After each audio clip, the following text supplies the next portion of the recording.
Hello and welcome दोस्तों, मैं हूं आमिश और आप देख रहे हैं आमिश टेक्सूल। दोस्तों आज हम बात करने वाले हैं सीपीयू के एसएमपीएस की। यानी कि अगर आपको अपना एक पावर सप्लाई बनाना हो अपने लिए, वो भी बहुत सस्ता सा, वो भी आपको बनाना ना पड़े, आप सिर्फ मार्केट से ऐसे ही कोई पुराना एसएमपीएस ले आएँ और उसे बनाना चाहें तो आप उससे एक बेहतर पावर सप्लाई बना सकते हैं। तो सबसे पहले तो मैं आपको बता दूं कि आपको मार्केट में जो नया एसएमपीएस मिलेगा वो मिलेगा आपको 500 रुपये का। लेकिन अगर आप किसी शॉपकीपर से जहाँ पर सीपीयू बनता हो, अगर आप वहाँ पे जाके उनसे पूछते हैं कि भाई क्या आपके पास कोई पुराना एसएमपीएस है, तो वो बिल्कुल आपको 100-150 रुपये में आसानी से वो दे देंगे। वजह ये होती है कि पहली बात तो एसएमपीएस जल्दी कभी ख़राब नहीं होता, और दूसरा अगर वो ख़राब होता भी है तो वो केवल सीपीयू के लिए ख़राब होता है। यानी कि वो केवल सीपीयू को ऑन ऑफ करने की स्टेज में आ जाएगा, ना कि वो पूरी तरह से ख़राब होगा।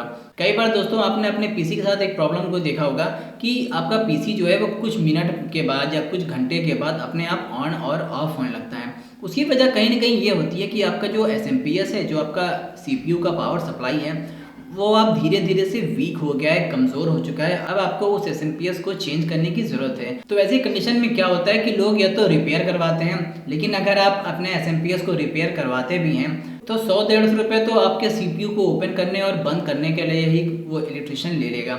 और दूसरी बात, अगर वो बनता भी है तो 200-250 रुपये आप एक्स्ट्रा उस पर खर्च करेंगे। वहीं अगर आप नया परचेज करिए तो वो आपको मिल जाएगा करीब 550-800 के आसपास।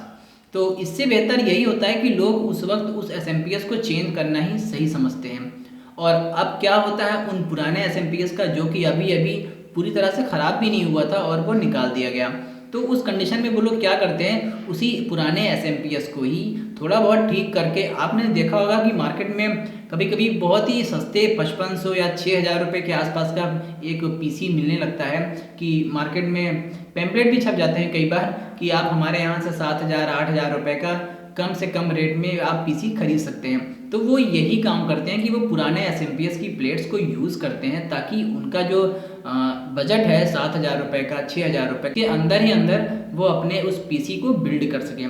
तो ऐसे में अगर आप चाहें तो किसी जान पहचान के सीपीयू बनाने वाले या कंप्यूटर बनाने वाले इंसान से अगर आप कहते हैं, शॉपकीपर से कहते हैं, तो वो आपको 100-150-200 रुपये में आपको वो आसानी से पुराना एसएमपीएस दे देगा।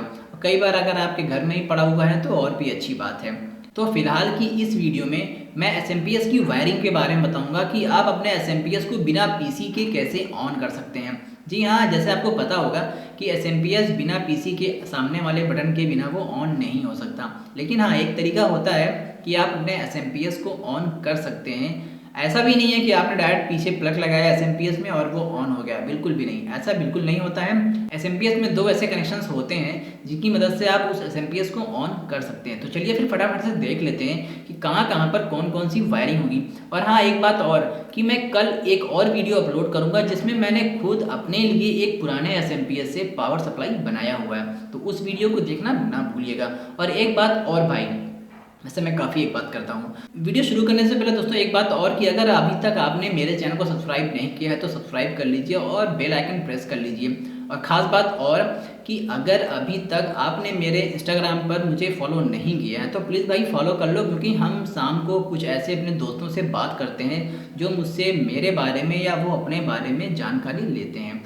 तो प्लीज़ यार भूलना मत कि इंस्टाग्राम पे फॉलो ज़रूर करना, लाइक बाद में कर देना, लेकिन भाई पहले यार इंस्टाग्राम पे फॉलो कर लो ताकि हम लोग शाम को मिल सकें। तो चलिए फिर अपनी वीडियो को शुरू करते हैं।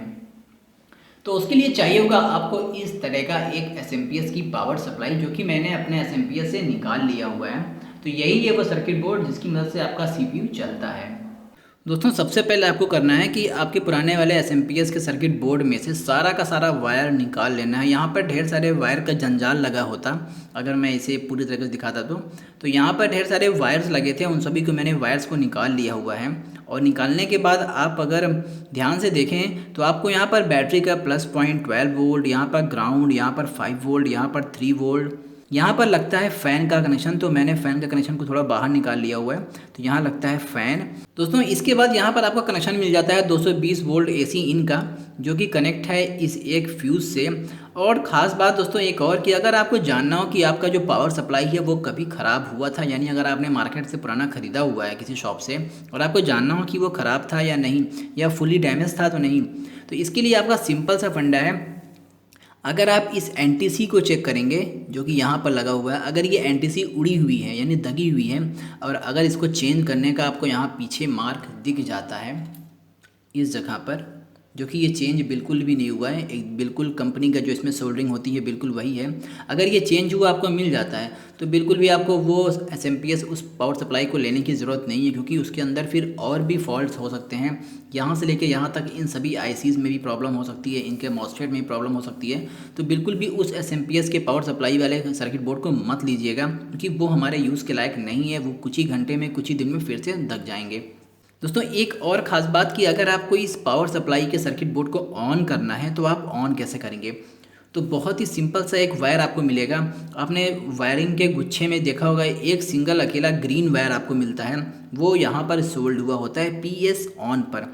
तो पीएस ऑन और ग्राउंड पर अगर हम लोग एक स्विच लगा देते हैं तो वो स्विच क्या करेगा, आपके एसएमपीएस को ऑन और ऑफ करने का काम करेगा। यही दो वायर्स होते हैं जो कि आपके सीपीयू की मदरबोर्ड से डायरेक्ट कनेक्ट होता है और इसी की मदद से आप अपने सीपीयू को ऑन करते हैं। तो दोस्तों आपको मेरी ये वीडियो कैसे लगी नीचे कमेंट में ज़रूर बताइएगा। वीडियो अच्छी लगी तो भाई आप please like share and subscribe कर लेना। और हाँ एक बात और, शाम को मुझसे बात करने के लिए मुझे मेरे इंस्टाग्राम पर फॉलो ज़रूर कर लेना। तो चलिए फिर मिलते हैं शाम को और या फिर किसी और अगली वीडियो में, तब तक के लिए बाय बाय।